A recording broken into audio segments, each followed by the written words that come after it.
2장 8절에서부터 11절 서머나 교회. 자, 서머나 교회에게 보여주시는 예수님의 모습은 2장 8절에서 처음이며 마지막이요 죽었다가 살아나시니로 묘사되고 있습니다. 자, 예수님의 이 모습 2장 10절과 11절과의 관계성을 보여주는데요. 그래서 예수님의 이 모습은 지금까지 마귀로부터 환난을 당해왔고 또 앞으로도 계속 환난을 당할 것이지만 주님이 그 환난을 시작되게 허용하셨기 때문에 끝마치게 하실 것이라 하는 사실을 보여줍니다. 이 처음이며 마지막이요 죽었다가 살아나신 분이라는 칭호는 우리 1장 17절에서 살펴봤었는데요. 거기서 본대로 이 처음이며 마지막이요라고 하는 칭호는 대적자들을 심판하시고 교회를 온전히 구원하실 분이라는 의미를 갖고 있었습니다. 그래서 주님께서 이 칭호로 지금 서머나 교회에 나타나시는 것은 주님에 대한 믿음을 가지고 죽도록 충성할 것을 요청하시는 모습을 보여주고 있다고 할 수가 있겠습니다. 그리고 죽었다가 살아나신 분이라는 칭호는 사망과 음부의 권세를 가진 사탄을 깨뜨리시고 바로 부활 공동체이신 교회를 다시 세우실 분이다 하는 의미를 갖고 있어서 승리자들에게 생명의 관과 둘째 사망 면제를 약속하시는 칭호라고 볼 수 있습니다. 그래서 여기 승리자에게는 생명의 관은 적극적으로는 생명의 관을 주시고 소극적으로는 둘째 사망에 들어가지 않게 해주신다는 약속을 해주시기 위해서 바로 죽었다가 살아나신 분의 모습으로 지금 보여주고 있다고 할 수가 있겠습니다. 자, 2장 9절에서 내가 네 환난과 궁핍을 알거니와 실상은 네가 부유한 자니라고 말씀합니다. 자, 서머나 교회는 현상적으로는 경제적으로 풍부한 도시였습니다.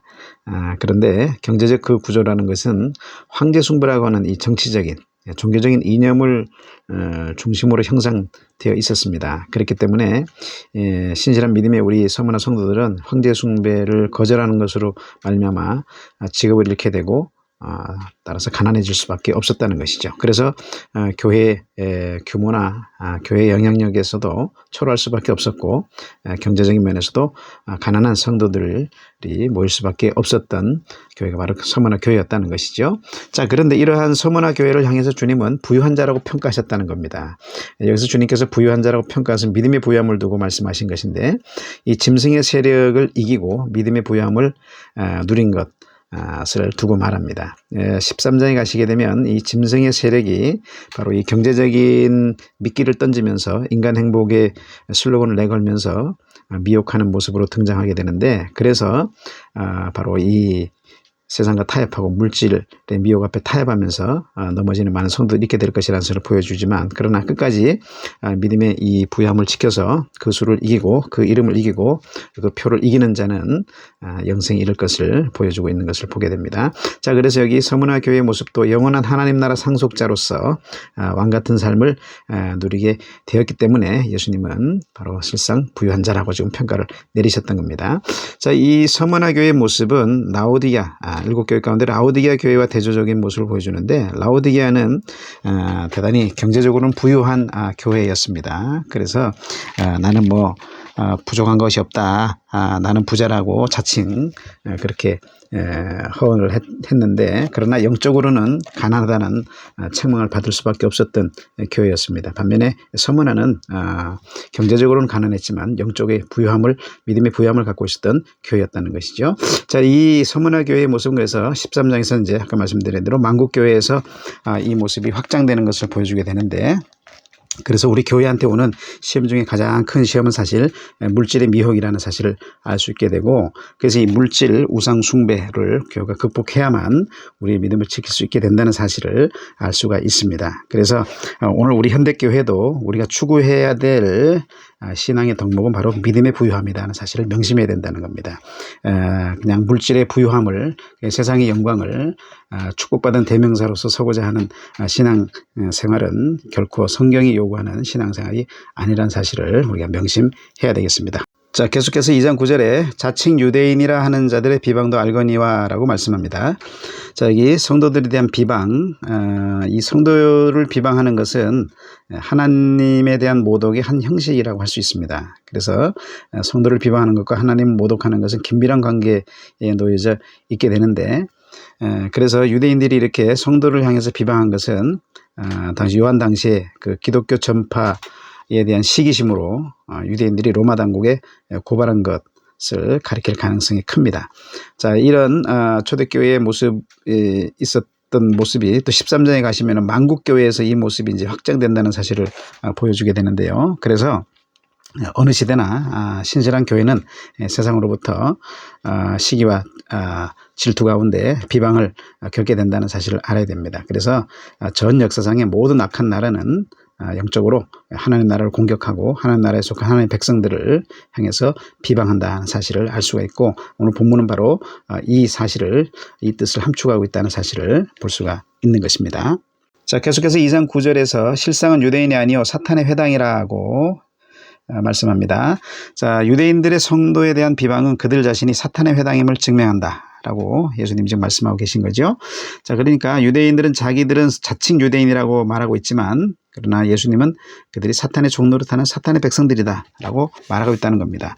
자, 유대인들은 항상 유대인과 이방인, 자기들이 선민의식을 갖고 있어서 유대인과 유대인이 아닌 이방인으로 나누기를 원했지만, 그러나 주님께서는 여기에서 지금 그렇게 나누시지 않는다는 것이에요. 유대인들의 특권이 있는 것처럼 보는 것은 잘못이라고 말씀하고 있는 겁니다. 바로 하나님의 백성이냐, 그렇지 않고 사탄의 백성이냐, 두 부류 가운데 하나에 우리가 속해 있다라고 예수님 말씀하고 있다는 거죠. 그래서 이 사실은 세상은 본질적으로 영적 전쟁터다 하는 사실을 우리한테 교훈해 줍니다.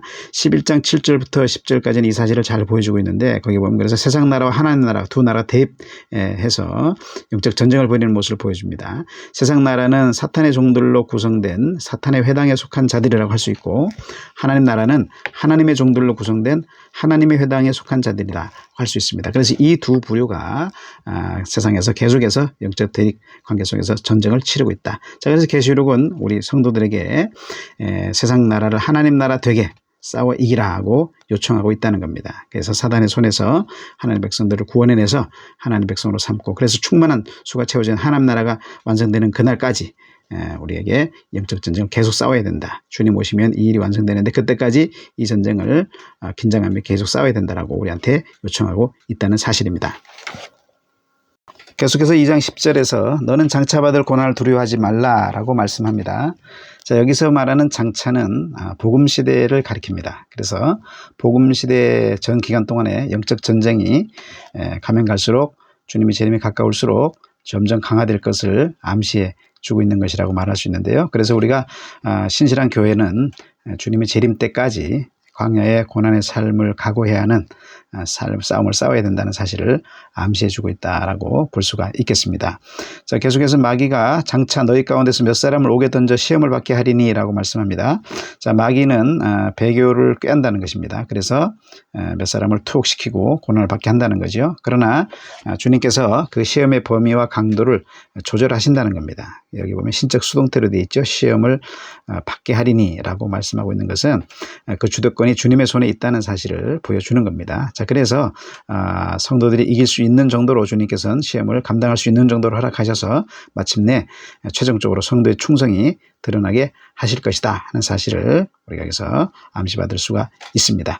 자, 계속해서 너희가 10일 동안 환난을 받으리라고 말씀했는데, 여기서 이 10일이라는 표현은 상징적인 표현입니다. 그래서 특별히 계시록에서 천년이라는 표현과 대조적인 표현인 것을 볼 수가 있는데, 우리가 말하는 천년왕국, 복음시대를 가리키죠. 그래서 복음시대 동안 우리가 왕같은 권세를 행사함으로 인해서 죄의 세력을 이기고 악한 마귀의 세력을 이긴다, 세상의 세력을 이긴다 하는 의미에서 우리가 천년 동안 왕노릇한다, 천년왕국 시대다 말을 한 것인 것처럼, 여기 10일이라는 것도 마찬가지입니다. 10일이라는 건 우리가 똑같이 앞에서 말씀드린 대로 복음시대 동안에 겪게 될 환난인데, 이 환난이라는 것은 아주 미미하다는 것입니다.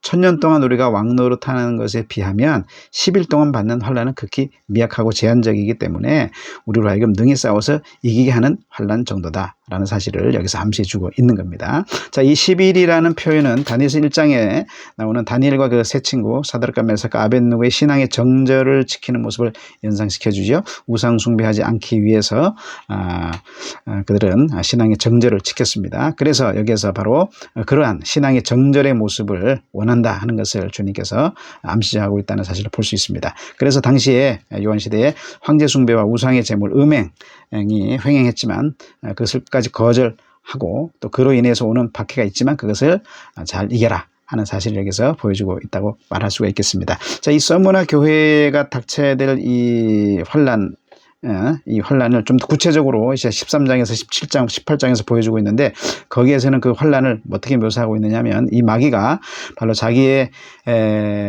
도성, 자기가 다스리는 바벨론 도성을 내세워서 사람들로 하여금 짐승 우상 숭배하게 하고, 자기 우상 숭배하고, 그다음에 물질 우상 숭배하게 해서 자기의 종노릇 시키는 모습으로 묘사되고 있는 것을 보게 됩니다. 그래서 우리 성도들의 싸움은 바로 그러한 우상 숭배를 단호하게 거부함으로 말미암아서 오는 박해, 그 환란, 그것을 우리가 이겨야 된다는 사실을 보여주고 있다는 사실을 볼 수가 있습니다. 자, 그래서 우리는 이렇게 복음 시대 동안 미미한 또 제한적인 환란을 겪게 되지만, 그러나 우리는 능히 싸워서 이기게 하신다 하는 의미에서 예수님이 지금 이 말씀을 주고 계시다는 사실을 기억할 필요가 있겠습니다.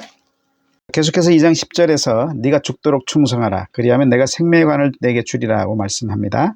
그리고 2장 11절에서는 이기는 자는 둘째 사망의 해를 받지 아니하리라 고 말씀합니다.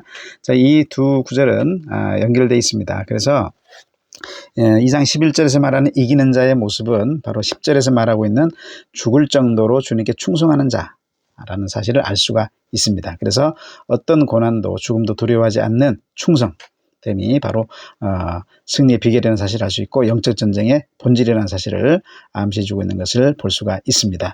자, 이렇게 죽도록 충성된 자, 이기는 자한테 약속된 것이 두 가지인데, 적극적으로는 생명의 관을 수여한다는 것이고, 소극적으로는 둘째 사망을 면제시켜 준다는 것입니다.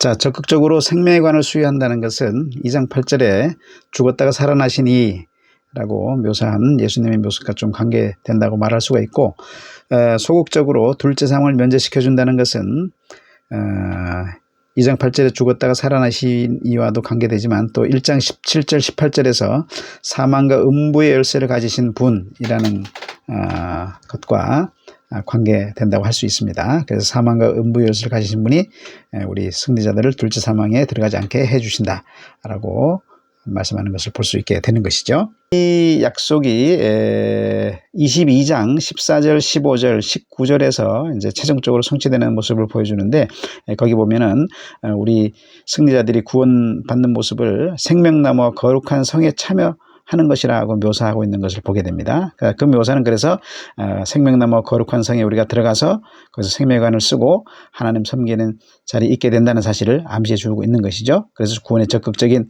약속이 성취되고 있는 것을 보게 됩니다. 그런데 또 거기에서 보면 그 의미가 생명나무와 거룩한 성에 참여하는 의미는 반대적인 의미에서는 성 밖에 있지 않게 되는 것이다 라고 묘사하고 있기 때문에, 그 성 밖에 있다는 의미는 다른 말로 바로 불못, 새 형벌, 둘째 사망의 형벌에 떨어진다는 것을 말하는 것이기 때문에, 그 22장 14절 15절에서 우리가 성 밖에 있지 않고 성 안에 참여하게 된다는 말 속에 바로 우리가 소극적으로는 둘째 사망을 면제시켜주고, 적극적으로는 거룩한 성에서 생명의 관을 쓰고 하나님을 섬길 수 있게 해준다, 이 약속이 성취되고 있는 모습을 보여주는 것이라고 말할 수가 있겠습니다. 자, 이렇게 해서 이 서머나 교회한테 약속한, 충성된 자에게, 이기는 자에게 약속한 생명의 관, 그리고 둘째 사망을 면하게 되는 하나님의 약속이 성취되는 것을 볼 수가 있겠습니다.